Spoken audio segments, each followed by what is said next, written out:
Praise God. హల్లెలూయా, హల్లెలూయా. దేవునికి స్తోత్రం. హల్లెలూయా.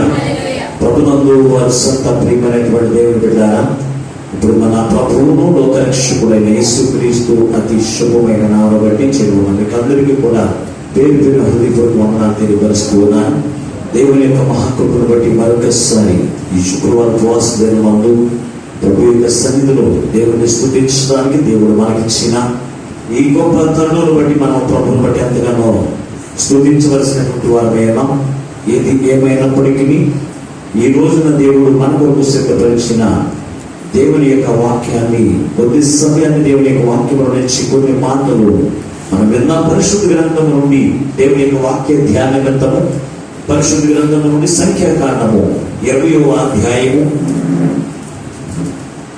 7వ వచనం నుండి కొన్ని మాటలు మనం చదువుకుందాం. అంతటి యెహోవా మోషేకు ఎలాగో సెలవిచ్చెను, నీవు నీ కర్రను తీసుకుని నీవును నీ సహోదరుడైన అహరోనును ఈ సమాజమును పోగు చేసి వారి కన్నుల ఎదుట ఆ బండతో మాట్లాడము, అది నీళ్లు ఇచ్చును. నీవు వారి కొరకు నీళ్లను బండలో నుండి రప్పించి సమాజమునకును వారి పశువులకు త్రాగినట్లు యెహోవా అతనికి ఆజ్ఞాపించినట్లు మోషే ఆయన సన్నిధి నుండి ఆ కర్రను తీసుకుని పోయాను. తరువాత మోషే అహరోనులు ఆ బండ ఎదుట సమాజము పోగు చేసినప్పుడు అతడు వారితో, ద్రోహులారా వినుడి, మేము ఈ బండలో నుండి మీ కొరకు నీళ్లు రప్పించున్నా నేను. అప్పుడు మోషే తన కర్ర ఎత్తి 2 మార్లు తన కర్రతో ఆ బండను కొట్టగా నీళ్లు సమృద్ధిగా ప్రవహించెను. చిన్న ప్రార్థన చేస్తూ వాక్యం నేర్చుకుందాం. ప్రార్థన చేసుకుందాం. మహాపరిశుద్ధులమును ప్రేమ స్వరూపైన మా ప్రియ పరలోకపు తండ్రి, మీ యొక్క పరిశుద్ధమైన ఘనమైన శ్రేష్టమైన ఆవిడ మీకు రక్తమైన వందనాలు, స్తోత్రాలు అయ్యా. మరొకసారి మీ పాద సన్నిధికి చేరి మీ వాక్యములు ధ్యానం చేస్తూ ఉండగా మీ పక్షమైన మీ దాసుని సిరుగు చోటను మరుగుపరచండి. 7 త్రాత్మశక్తి అభిషేకించి బలపరిచి మీ దాసుని నోటి నీ మాట నుంచి మాతో సూటిగా మాట్లాడి అయ్యా, ఏ హృదయములకు ఏ వాక్యం అవసరమైనదో అయ్యా నీ వాక్యము కొరకు కనిపెడి చూడగా ఈ వాక్యం వింటున్న ప్రతి ఒక్క హృదయంతో మీరు మాట్లాడి వారిని బలపరిచి నీ రాకలకు ఆయుధపరచమని మా ప్రభువును రక్షకుడును విమోచకుడు అయిన యేసునామమున ప్రార్థించి వేడుకొనుచున్నాము పరమ తండ్రి, ఆమేన్. ప్రభునందు అత్యంత ప్రియమైనటువంటి దేవుని బిడ్డలారా, ఈ చదవబడిన ఈ వాక్య భాగమును బట్టి మనం ఆలోచన చేసినప్పుడు బండతో మాట్లాడితే బండ మన దప్పిక తీరుస్తుంది అనే అంశం ఈ రోజున దేవుని యొక్క వాక్యాన్ని మనం నేర్చుకుందాం. శుక్రవారం అనగానే ఉపవాస కూడిక, విజ్ఞాపన దినముగా అనేకుల వరకు ఉపవాసం ఉండి ప్రార్థించి దేవుని యొక్క అద్భుత ఆశ్చర్య కార్యక్రమం ప్రతి బిడ్డలు పొందుకోవడానికి ఎంతో విలువైన రోజు శుక్రవారం ఉపవాస దినము. ఈ దినములో దేవుడు మన కొరకు సిద్ధపరిచిన మాటలు మనం చూసినప్పుడు ఇశ్రాయేలు ప్రజలు ఐగుప్తు దేశము నుండి ప్రయాణమై కనాను దేశం యొక్క ప్రయాణ యాత్రలో వారు సీను అరణ్యములోనికి రాగా కాదేశంలోనికి వారు దిగారు. దిగినప్పుడు అక్కడ అహరోనుకి అలాగునే మోషేకు సహోదరి అయినటువంటి మిరియాము చనిపోయింది. ఆ అరణ్యంలో చనిపోయిన తర్వాత అక్కడ కొద్ది దినాలు వారు దుఃఖ దినములు గడిపిన తర్వాత వారందరూ కూడా దప్పిక కలిగి ఉన్నారు. దప్పిక కలిగి ఉండి వారు సనుక్కుంటూ ఉన్నారు. ఆమె వల్ల మేమందరం కూడా చనిపోతే బాగుండేమో, చనిపోవడానికి మమ్మల్ని ఈ అరణ్యంలోకి తీసుకుని వచ్చారా, ఎందుకు మమ్మల్ని ఆ స్థలంలో నుంచి విడిపించి ఎందుకు తీసుకుని వచ్చాడు, మేము ఈ దప్పికతో చనిపోతామేమో అని మోషే మీద వారందరూ కూడా ఫిర్యాదు చేశారు. దేవుని బిడ్డారా, చేసినప్పుడు ఆ మోషే దేవుని వద్దకు వచ్చి ప్రార్థన చేశారు.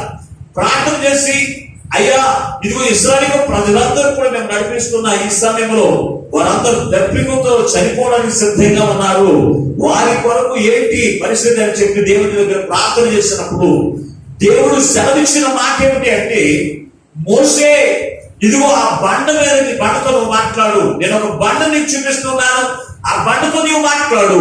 ఆ బండ నీరిస్తూ ఉంది.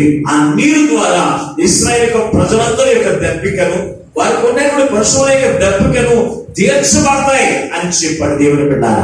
చెప్పినప్పుడు ఇతను చేయవలసిన పని ఏమిటి అంటే, వారి దగ్గరికి వెళ్ళి, ఆ బండ దగ్గరికి వెళ్ళి ప్రజలందరూ కూడా తీసుకుని వెళ్ళి బండతో మాట్లాడితే ఆ బండ నీరుస్తూ ఉంది.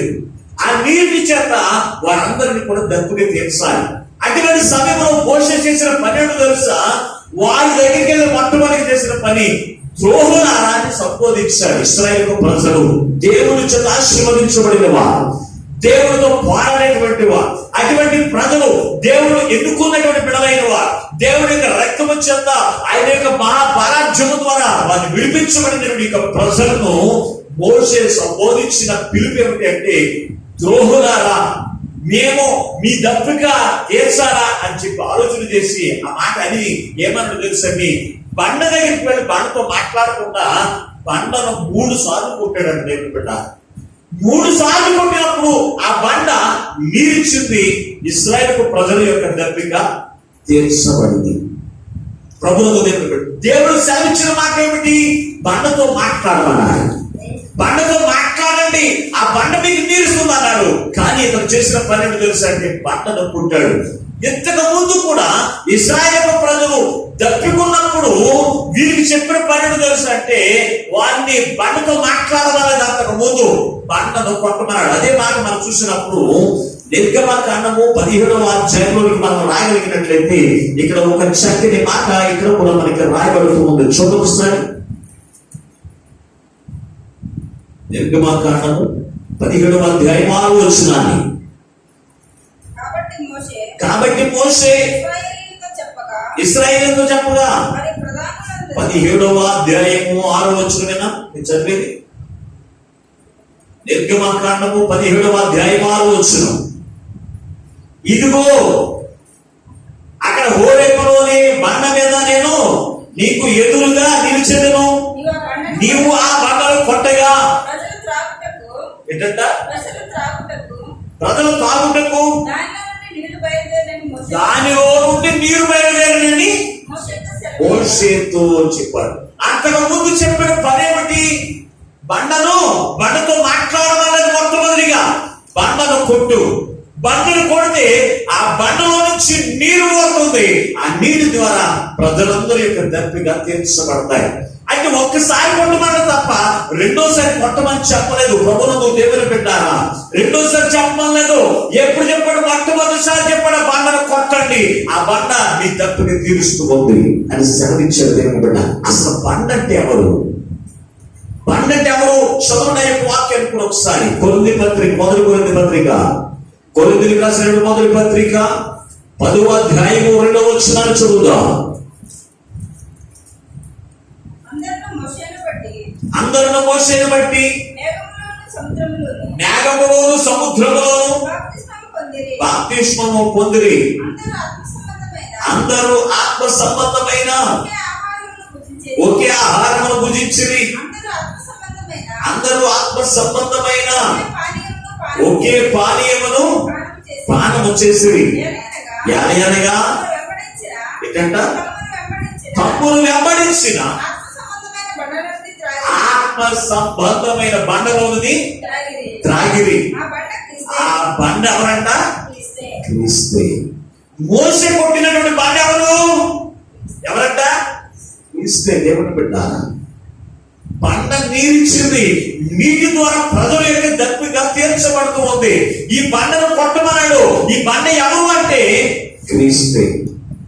రక్షణ పొందిన ప్రతి ఒక్క బిడ్డలు కూడా యేసుక్రీస్తు యొక్క స్వరక్తము చేత విమోచించబడిన ప్రతి ఒక్క బిడ్డలు కూడా ఏ బండలోనిది తాగాలి అంటే క్రీస్తు బండలోనిది. క్రీస్తులో నుంచి వచ్చినటువంటి నీరుని మనం త్రాగాలి.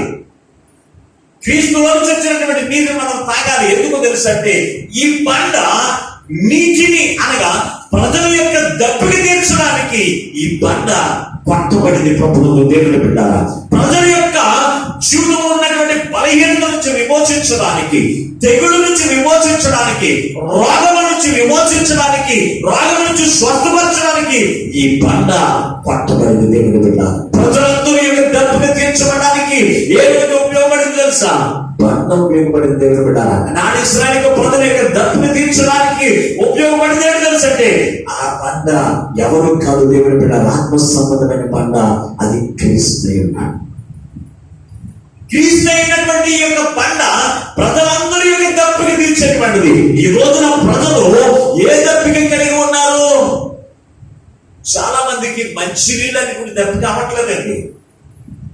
ఎప్పుడు చూసిన ఏ దప్పిక కలిగి ఉన్నారు తెలుసా? డబ్బులు ఎలా సంపాదించాలనే దప్పిక, గృహాలు కట్టుకోలేనటువంటి దప్పిక, అలాగనే అనేక కుటుంబ అవసరాలు తీర్చుకోలేనటువంటి దప్పిక, ఎప్పుడు చూసినా ఇవే దప్పిక కలిగి ఉంటున్నారు. కానీ ఆత్మ సంబంధమైనటువంటి దప్పిక తీర్చుకునే ఆలోచన ఎవరికైనా ఉంటుందా? ఆలోచన చేయండి. నీరు వాక్యానికి సాదృశ్యమై ఉంది. ఈ నీటి ద్వారా మన దప్పిక తీర్చుకోవాలి అనగా దేవుని యొక్క వాక్యాన్ని హారముకోవాలి. మనం ఏం కలిగి ఉండాలంటే దప్పిక కలిగి ఉండాలి.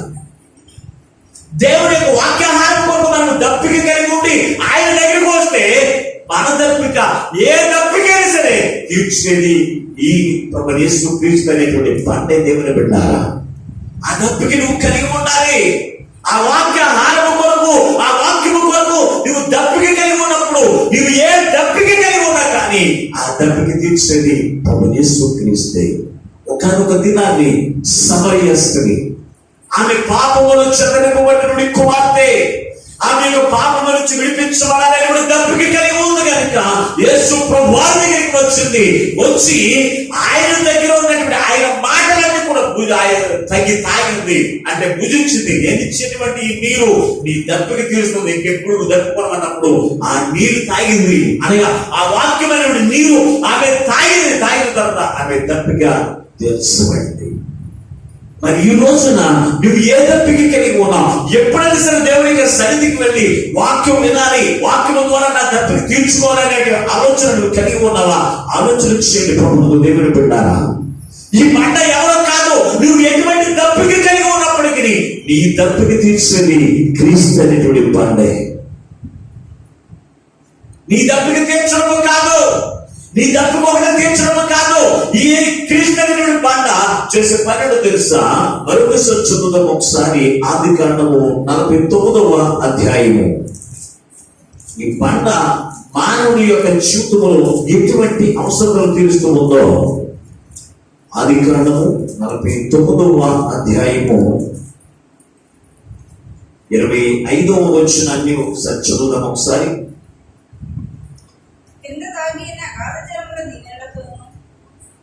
చదువు. స్తనముల దినెలతోను గర్భముల దినెలతోను 24వ వచనం చదవండి. యాకోబు కొలుచు పరాక్రమశాలి అయిన వాని హస్తబలము వలన అతని విల్లు బలమైనదగును.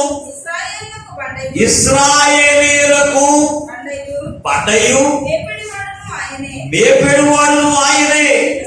నీకు సహాయము చేయు నీ తండ్రి దేవుని వలనను పైనుండి వింటి దీవెనలతోను క్రింది దాగి ఉన్న అగాధ జలముల దీవెనలతోను స్తనముల దీవెనలతోను గర్భముల దీవెనలతోను నిన్ను దీవించు సర్వశక్తుల దీవెనలను అతని బాహుబలము తిట్టబరచబడును. ప్రభువుకు దేవుని బిడ్డారా, ఈ బండ ఏ దప్పిక తీరుస్తుందో ఒక్కసారి ఆలోచన చేయండి. ప్రభువుకు దేవుని బిడ్డారా, ఇశ్రాయేలు ప్రజలకు బండయు అనగా దేవుని యొక్క రక్తము చేత విమోచించబడిన వారికి ఎవరంట?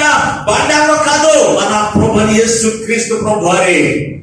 ఆయనే మన యొక్క జీవితంలో ఏం జరుగుతున్నాడో తెలుసా? మేపెడు వాడును ఆయనే.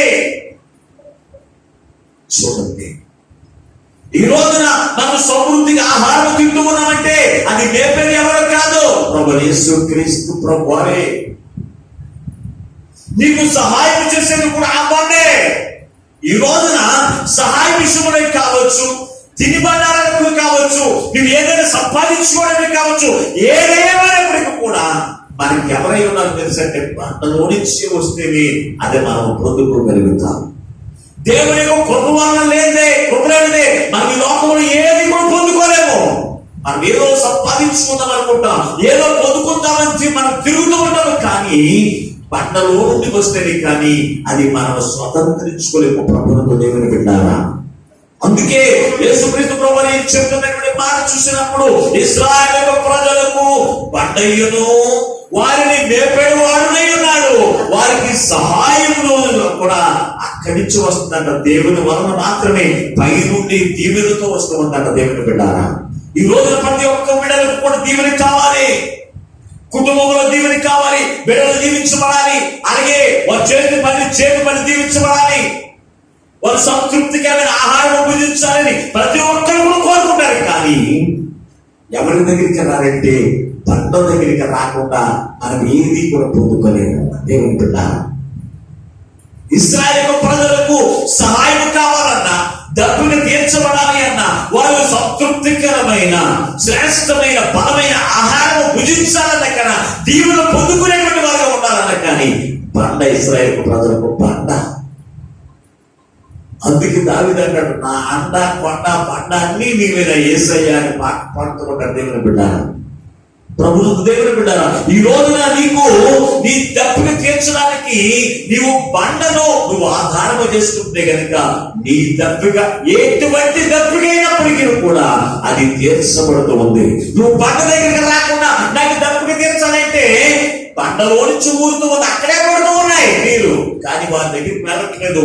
దప్పి కొట్టిన వారందరూ కూడా ఎక్కడికి రావాలో తెలుసా? నేరుల యొక్కకు రావాలి.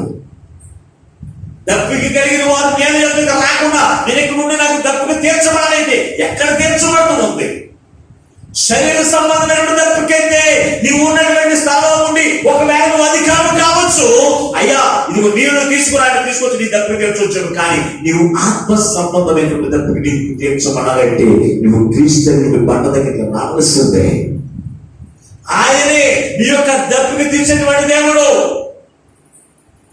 ఆయన మొట్టమొదటి చేసిన పని తెలుసా? ఆయన మొట్టమొదటి చేసిన పని దేవుడు ఏ మాట బండను కొట్టమన్నాడు మొట్టమొదటిసారి.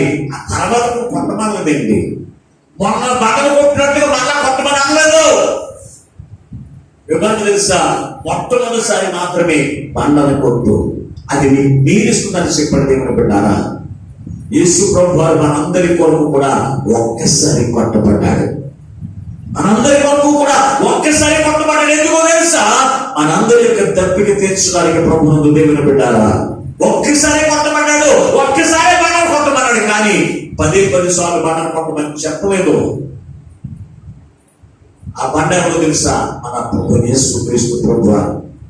అందుకే ఆయన గురించినటువంటి మాట కూడా మనం చూడగలిగినట్లయితే ఈ బండ మన దప్పిక తీరుస్తూ ఉన్నప్పటికీ, మనకు శ్రేష్టమైన ఆహారం మనం భుజింపజేసుకున్నప్పటికీ కూడా యేసుక్రీస్తు ప్రభువారు మన కొరకు ఒక్కసారి కొట్టబడ్డాడు. పేతురు రాసినటువంటి మొదటి పత్రిక, పేతురు రాసినటువంటి మొదటి పత్రిక 3వ అధ్యాయము 18వ వచనం ఒకసారి చదవడం. ఒకసారి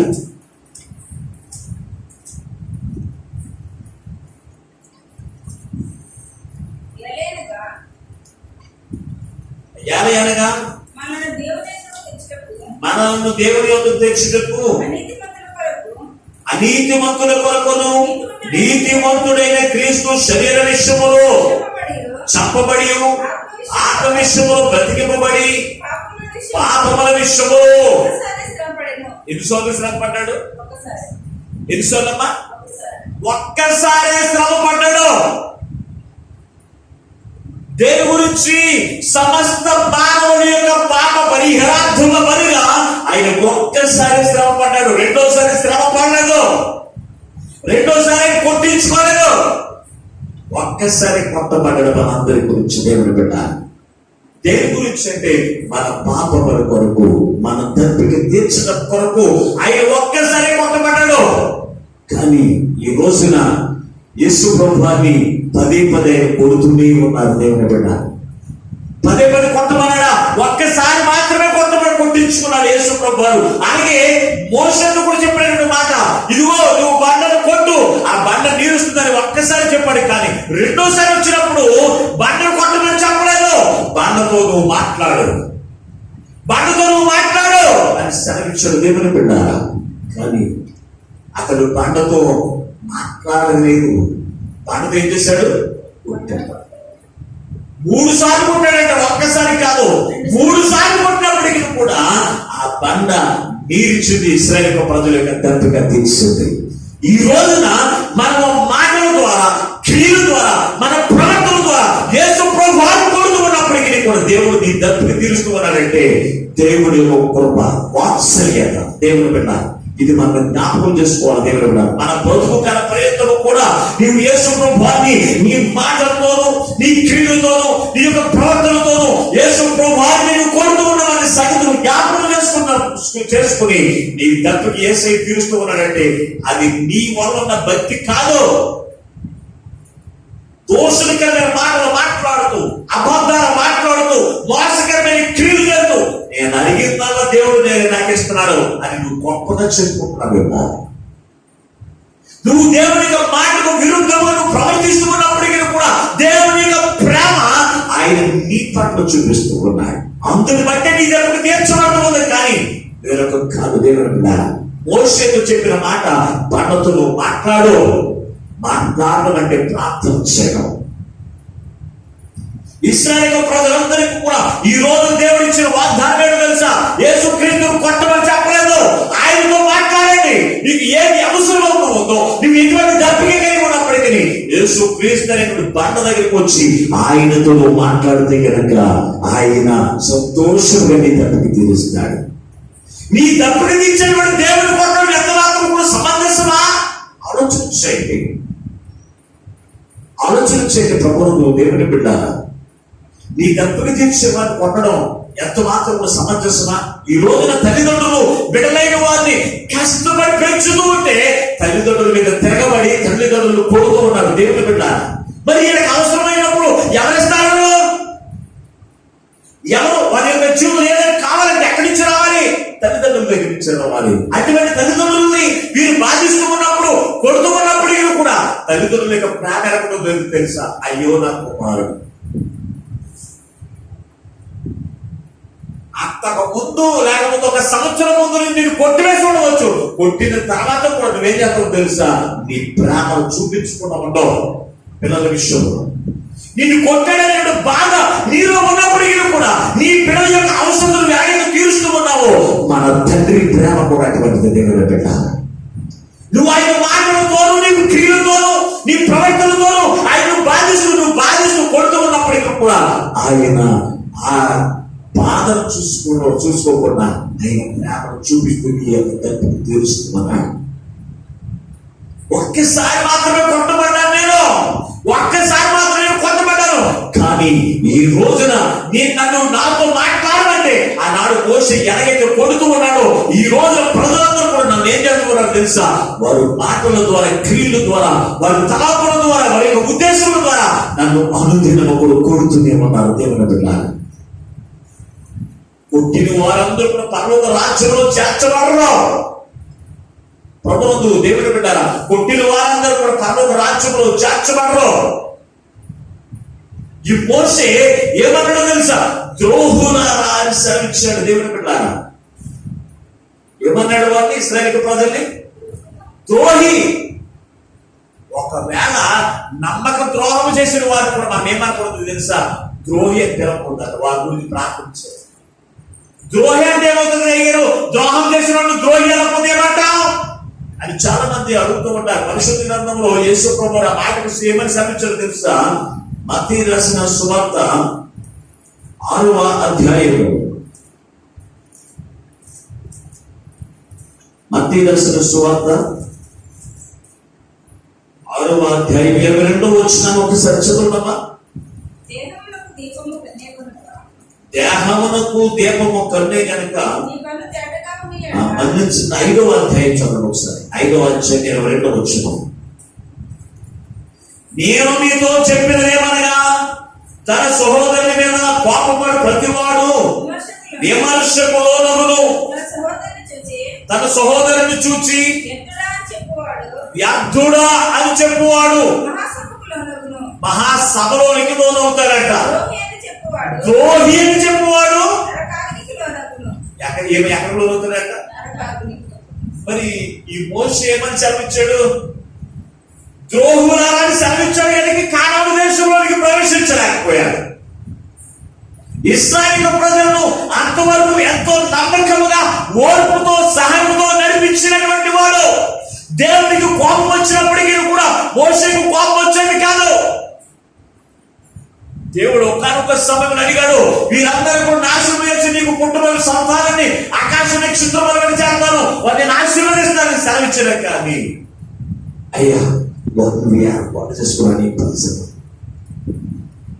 వారి మీద నీ కోపం తొలగించిన ఆయన జీవ గ్రంథంలో నా పేరు లేకపోయినా పర్వాలేదు, కానీ వారి మీదకి మాత్రం నీ ముఖంతో రానివ్వదు మోషే ఏమైనా మాట్లాడుతున్నాడు తెలుసా? ద్రోహులారా అని సంధించాడు. ద్రోహులైన వారు నరకాగ్నిలోకి వెళ్ళిపోతారంట. ద్రోహి అని వాడు నరకాగ్నిలోకి వెళ్ళిపోతారని వాక్యం సెలవిస్తూ ఉంటే మరి ఎందుకు ద్రోహులారా అన్నాడు? అందుకే మోషే కానాను దేశంలోకి ప్రవేశించలేకపోయాడు. యెహోషువ ప్రవేశించాడు, కాలేబు ప్రవేశించాడు. కానీ ఎంతమందిని నడిపించడానికి ఎన్నుకున్నటువంటి మోషే మాత్రము కానాను దేశంలో ప్రవేశించలేకపోయాడు. గల కారణము ద్రోహిలారా అన్న మాటను బట్టే ప్రవేశించలేకపోయాడు. మొట్టమొదటిగా రెండో మాట ఏంటో తెలుసు అంటే, దేవుడు ఏమో చెప్పాడు, నీవు బండతో మాట్లాడు అన్నాడు. కానీ అతను బండను కొట్టాడు. అందుకే అతను కానాను దేశంలోనికి ప్రవేశించలేకపోయాడు. మరి ఈ రోజున దేవుడు మీతో సెలవిస్తున్న మాటలు తెలుసా? దేవుడితో మాట్లాడు. దేని గురించి మాట్లాడాలి నువ్వు దేవుడితోను? నీవు దప్పిక కలిగి ఉన్నప్పుడు, నీవు బిడ్డల వివాహం జరిగించాలనే దప్పిక నువ్వు కలిగి ఉండవచ్చు, లేకపోతే ఉద్యోగం రావాలనే దప్పిక నువ్వు కలిగి ఉండవచ్చు, లేకపోతే గృహం కట్టుకోవాలనే దప్పిక నువ్వు కలిగి ఉండవచ్చు. నువ్వు ఏ దప్పిక కలిగి ఉన్నప్పటికీ కూడా నువ్వు దప్పికోనాలని నీవు ఎవరి దగ్గరికి వచ్చి దేవుడితో మాట్లాడమని దేవుడు మాట్లాడుతుంటే, దేవుడితో మాట్లాడకుండా మనం ఏం చేస్తామో తెలుసా? దేవుడిని కొడుతూ ఉన్నాము కనుక ఆయన బాధతో వ్యాధులతో ఆయన నీ దప్పిక తీరుస్తూ ఉన్నప్పటికీ కూడా ఆయన వ్యాధులతో ఉన్న సంగతులు మర్చిపోతూ ఉన్నాము.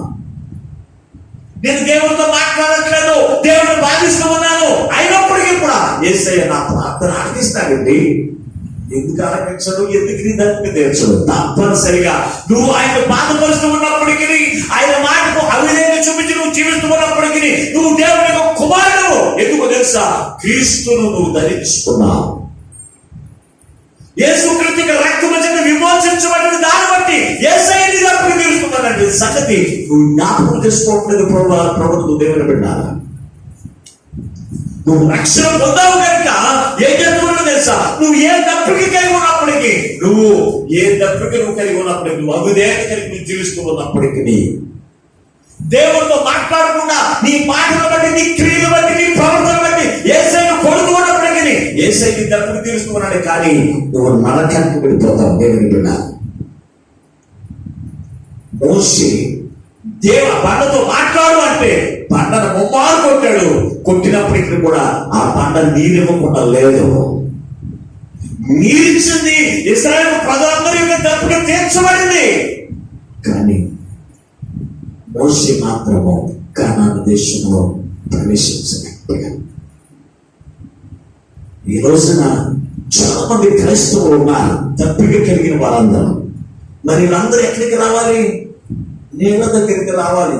చూడండి 55వ అధ్యాయము యెషయా గ్రంథం 55 మొదటి వచనంలో మాట్లాడుతూ ఉంటాడు, దప్పికొనిన వారులారా నీళ్ళ యొద్దకు రండి. రోకలు లేని వారులారా మీరు వచ్చి కొని భోజనం చేయండి. రండి. రోకలు లేకపోయినప్పటికీ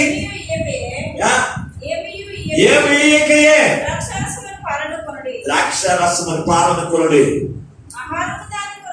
ఆహారం కాని దాని కొరకు మీరు ఎలా రోకలు ఇచ్చేద్దరు? సంతృప్తి కలగజేయని దాని కొరకు మీ కష్టార్జితమును ఎందుకు వ్యయపరచెదరు? నా మాట జాగ్రత్తగా ఆలకించి మంచి పదార్థము భుజించుడి. ప్రభువుకు దేవుని బిడ్డలారా, ఏమని మాట్లాడుతున్నాడు? దప్పికొనిన వారులారా నీళ్ళ యొద్దకు రండి. వస్తూ ఉన్నారా? చాలా మంది అవసరాలు క్రైస్తవుడికి అవసరాలు లేకుండా లేవు, దప్పికలు లేకుండా లేవు. ఎవరి దగ్గర కూర్చున్న వాళ్ళందరికీ కూడా దప్పికలు ఏమనుకుంటారా? 3 దప్పికలు ఉన్నాయి. మార్కెట్ చర్చకు వచ్చిన వాడికంటే ఎవరి దగ్గర ఉన్న వాళ్ళ దగ్గరికి ఎక్కువ దప్పికలు ఉంటారా? మరి దప్పుకున్న వాళ్ళరా నేను యొక్కకి రండి, నేను మీ దప్పిక తీరుస్తానన్నప్పుడు మరి ఎందుకు క్రీస్తు అనేటువంటి బండ ఆయన నీ కొరకు కొట్టబడి ఆ బండలో నుంచి తీర్చి నీ దప్పిక తీరుస్తున్నప్పుడు ఆయన దగ్గరకు వచ్చి ఎందుకు నువ్వు నీ దప్పిక తీర్చుకోలేకపోతూ ఉన్నా? సారాయి తాగని దప్పిక చాలా మందికి ఉండబడుతుంది, మందు తాగేటువంటి దప్పిక చాలా మందికి ఉంటుంది, వ్యభిచారం చేయడానికి దప్పిక చాలా మందికి ఉంటుంది. దేవుని బిడ్డారా, అలాగే సిగరెట్లు కాల్చడానికి దప్పిక కలిగి ఉండి అది చేయకుండా ఉండలేకపోతూ ఉన్నారు. కానీ మరి దేవుడి యొక్క సన్నిధికి వెళ్ళాలి, ఆయన యొక్క వాక్యం విని ఆయన వాక్యం ద్వారా దప్పిక తీర్చుకోవాలని ఆశ ఎంతమందికి ఉంటుంది. క్రైస్తవుల మీద, అందరు క్రైస్తవుల గురించి నేను మాట్లాడదు, కొంతమంది క్రైస్తవుల మీద తాగుబోతున్నాయి, అయ్యోనికి తాకుండా ఉండలేరు. అవునా? వెళ్ళిపోతాడు, తెల్లారికెళ్ళి తాగకపోతే బయట పనిచేయదు. మరి ఒక శుక్రవారం కానీ ఒక రోజు దేవునికి సన్నిధికి వెళ్ళి దప్పులు తీర్చుకోవాల్సిన ఒక క్రైస్తవురాలు ఇదిగో దేవునికి సన్నిధికి వెళ్ళి ఆ వాక్యం వినాలి, ఆ వాక్యం ద్వారా తృప్తి చెందాలి. దప్పుగా ఎందుకు కలిగి ఉండట్లేదు? ఈ రోజు ఎప్పుడు చూసినా నీ దప్పుగా తీర్చాలని కోరుకుంటూ ఉన్నావు, కానీ నీ కొరకు కూడా యేసయ్య దప్పుకుంటున్నాడు. నువ్వు ఆయన దగ్గరికి వచ్చినప్పుడు ఆయన దప్పుకేడు తెలుసా? నువ్వెన్నో అవసరంతో ఉన్నప్పుడు ఆయన కూడా దప్పుకుంటాడు. ఆయన దప్పుకి ఎప్పుడు తీర్చబడుతుంది తెలుసా? నీ దప్పికి తీర్చబడినప్పుడు ఆయన దప్పుకి తీర్చబడుతుంది. సమరయ స్త్రీ ఆయన దగ్గరికి వచ్చింది దప్పుకొని. అంతకు ముందు ఎవరు దప్పుకున్నారు? ఆయన సమరయ ప్రాంతం అంతటి గురించి యేసయ్య దప్పుకుని అక్కడికి వెళ్ళాడు. యేసయ్య మంచినీళ్ళు తాగాడా? తాగలేదు. ఆమె యొక్క సమరయ స్త్రీ దప్పుగా తీర్చాడు. తీర్చిన తర్వాత ఆయన దప్పుగా ఆటోమేటిక్గా తీర్చబడింది. మరి ఈ రోజున నీ దప్పికి తీర్చాలని యేసయ్య నీ కొరకు కొట్టబడి ఆ క్రీస్తుని బండల నుంచి నీరిస్తూ ఉన్నప్పుడు ఎందుకు ఆ నీరును నువ్వు భుజించి త్రాగి నువ్వెందుకు నీ హృదయం నింపుకుని నీ దప్పికెందుకు నువ్వు తీర్చుకోలేకపోతున్నా?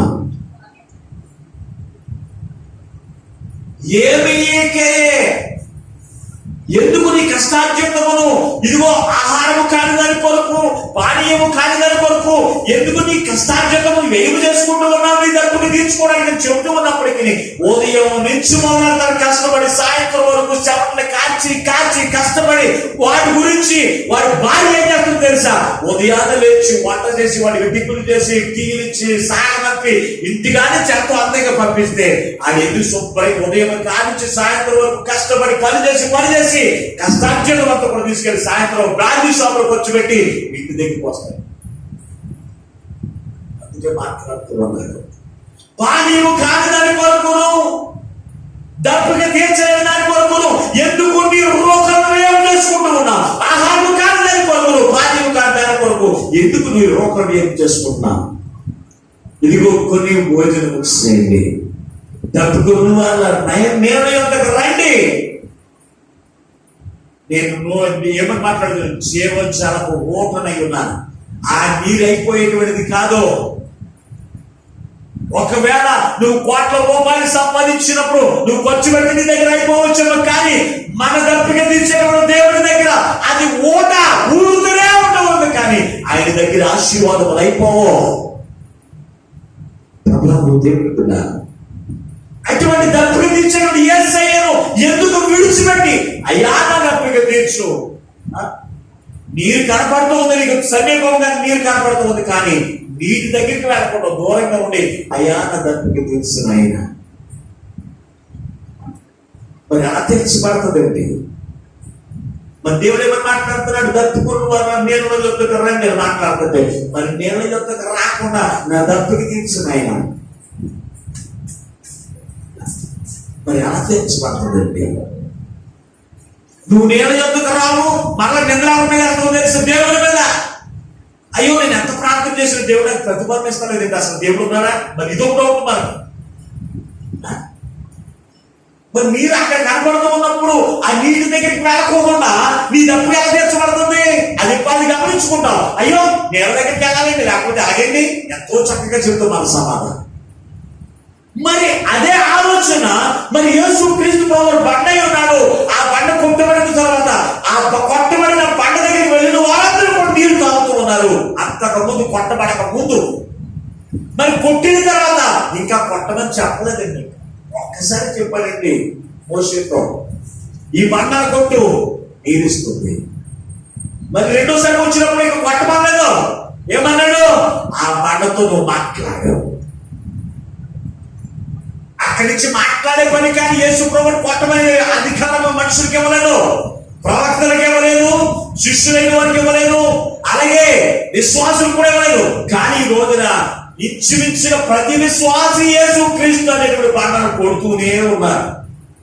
అంటే అవిధేయత చూపించేటువంటి జీవితం ప్రపంచంలో దేవుని విన్నారు. ఈ మోషే గురించి నిర్మాకాండము, అలాగే ఈ కానాను నుంచి ఈ ఐగుప్తు దేశం నుండి కానాను దేశం ప్రయాణము గురించి మీకు ధ్యానం చేస్తూ ఉన్నాను కదా. కారణం ఏంటో మీకు అందరికీ అర్థమవుతూనే ఉంటుంది దేవుని బిడ్డ. కనుక ఈ రోజు ఎటువంటి దగ్గర యజ్ఞాల యొక్క ప్రతి ఉత్సవం ఒకసారి ఆలోచించాయి.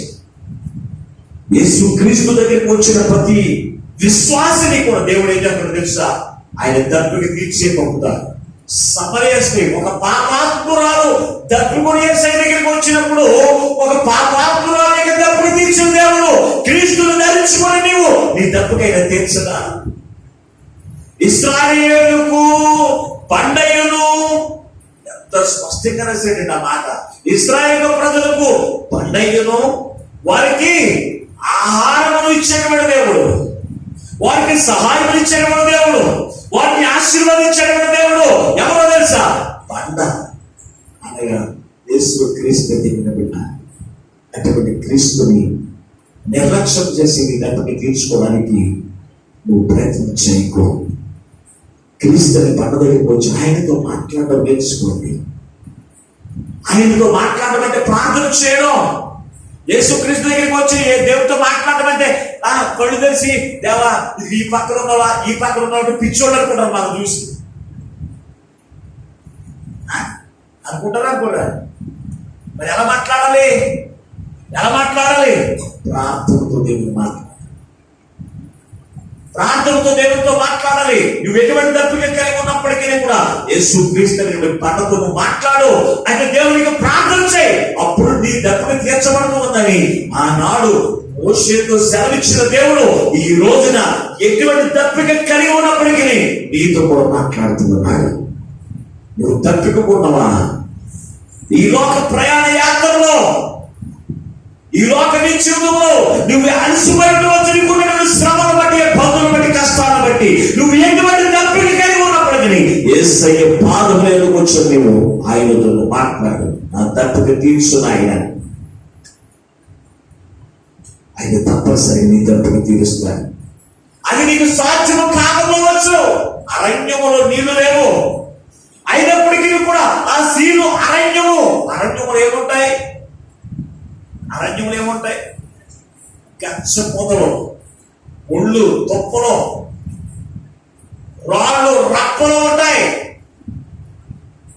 ప్రభువుకు దేవుని బిడ్డ, అటువంటి స్థలంలో నీళ్ళు ఎక్కడ దొరుకుతాయి? బండలు తప్ప అక్కడ నీరు దొరకదండి. నీరు లేని ప్రాంతాన్ని ఏమంటారు తెలుసా? అరణ్యం అంటూ ఉంటారు. నీరు లేని చోట నీరును పుట్టించి ఇశ్రాయేలు ప్రజలను తీర్చి దప్పుని తీర్చిన దేవుడు ఈ రోజున నీకు కలిగినటువంటి దప్పుకు ధన సహాయం కావలసి ఉండవచ్చు. అది క్రీస్తులో నుంచి ఆయన నీకు ఇప్పిస్తాడు దేవుని బిడ్డ. ఏ రూపంలో వస్తుందో నీకు తెలియదు. నేను అనుకోలేదండి నాకు ఈ సహాయం వస్తుందని. నేను అనుకోలేదండి నేను పలానా వాడి దగ్గర డబ్బులు దాచానని సంగతి. నేను అనుకోలేదండి పలానోడు నాకు సహాయం చేస్తారని. దేవుడు అటువంటి చోట నుంచి నీకు సహాయం ఇచ్చి నీ తప్పుకి ఎటువంటి అవసరం తెలుస్తా. ఎప్పుడో తెలుస్తా? నువ్వు తప్పుకున్న నీవు యేసు ప్రభువు దగ్గరికి వచ్చి నీ తప్పులు తీర్చినప్పుడు దేవుడి దగ్గరికి వచ్చి ఆయన అడిగినప్పుడు ఆయనతో మాట్లాడినప్పుడు ఆయన తప్పనిసరిగా తీరుస్తాడు. ఒకవేళ మాట్లాడకపోయినా ఆయన కొట్టినా తీరుస్తాడు. ఎందుకో తెలుసా?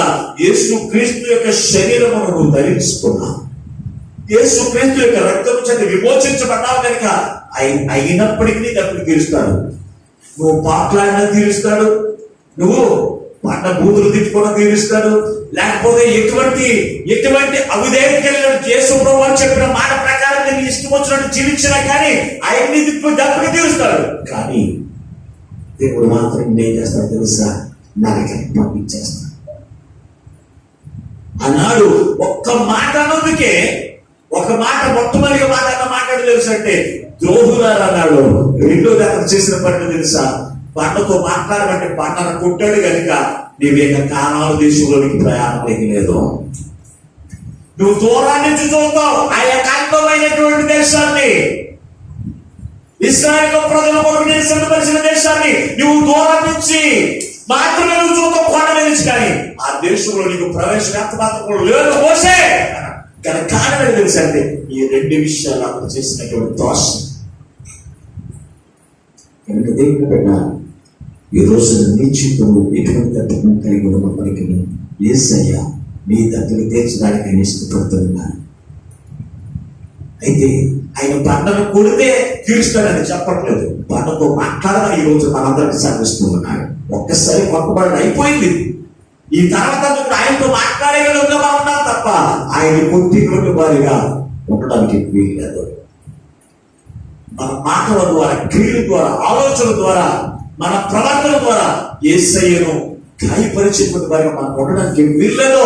ఆయన కొంతమంది సెలవు, ఆయనతో మాట్లాడు. క్రీస్తుని మనతో మాట్లాడు, ఆయన నీ తప్పుకు తీరుస్తాడని సెలవించడు కనుక ఈ రోజున నువ్వు ఎటువంటి తప్పుకి కలిగి ఉన్నప్పటికీ ప్రియమైన సహోదరి సహోదరుడా, ఈ వాక్యం వింటున్నావు, నువ్వు ఎటువంటి తప్పుకి కలిగి ఉన్నప్పటికీ, నీకు ఎటువంటి ఆధారం లేకపోయినప్పటికీ, ఎటువంటి అవకాశం లేకపోయినప్పటికీ యేసయ్యకు సమస్తమునకు సాధ్యము.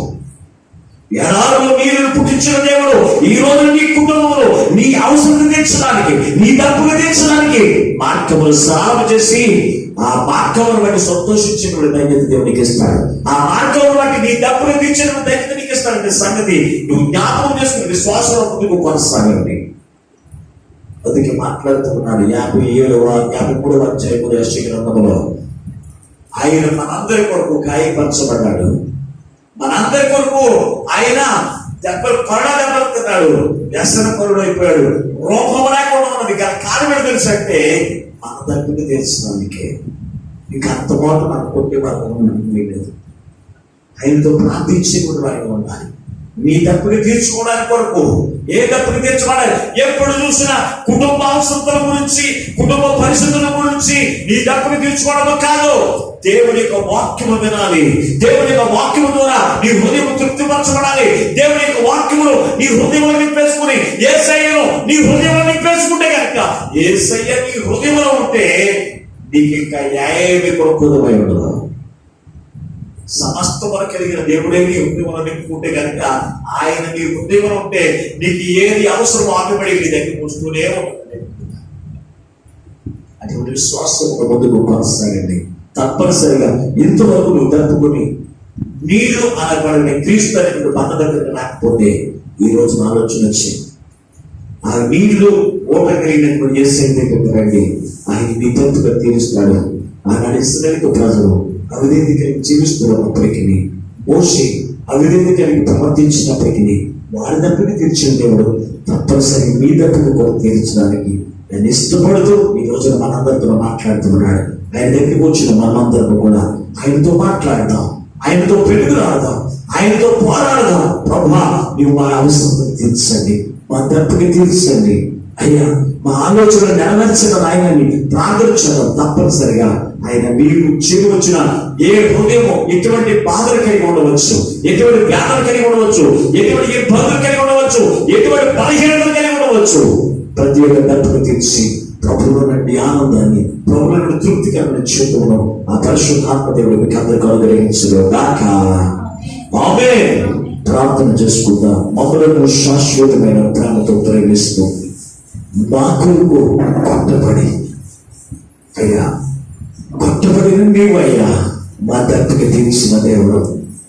ఒక్కసారి మా కొరకు కొట్టబడ్డా అయ్యా, రెండోసారి మాట్లాడుతూ ఉన్నా పళ్ళతో మాట్లాడిన మోషే నవ్వైనా ప్రజల పక్షంగా మోషే నువ్వు పళ్ళతో మాట్లాడన్నావైనా. అవును తండ్రి, ఈ రోజునయ్యా నీ పిల్లలైన వారందరూ కూడా దప్పికలు వచ్చారు నాయన. వారందరి పక్షముగా బండబడి క్రీస్తు నీతో మాట్లాడించుకున్నాం అయ్యా. ప్రతి ఒక్క తప్పుకి తీర్చడం ఆయన, ఈ బిడ్డల యొక్క తప్పుకి తీర్చడం ఆయన. ఈ వాక్యం వింటున్న ప్రతి ఒక్క బిడ్డలు ఎటువంటి తప్పుకి కలిగి ఉన్నప్పటికీ నజరేయుడైన యేసు నామమున ప్రార్థిస్తూ ఉండగా ప్రతి వారి యొక్క తప్పుగా తీర్చబడుగాక అని ప్రార్థిస్తూ ఉండగా నువ్వు తీర్చినందుకు మీకు లెక్క నుండి వందనాలు స్తోత్రాలు. తప్పికొన్న వారా నేల యొద్దకు రండి, నేను మీ తప్పుకి తీరుస్తానన్నావు ఆయన. ఒక పాపాత్మురాలైనటువంటి సమరయ స్త్రీ ఆయన, ఆమె నీ వద్దకు వచ్చినప్పుడు ఆమె యొక్క పాపమును చూడలేదు ఆయన, ఆమె యొక్క దప్పిక మాత్రమే నువ్వు చూస్తావు ఆయన.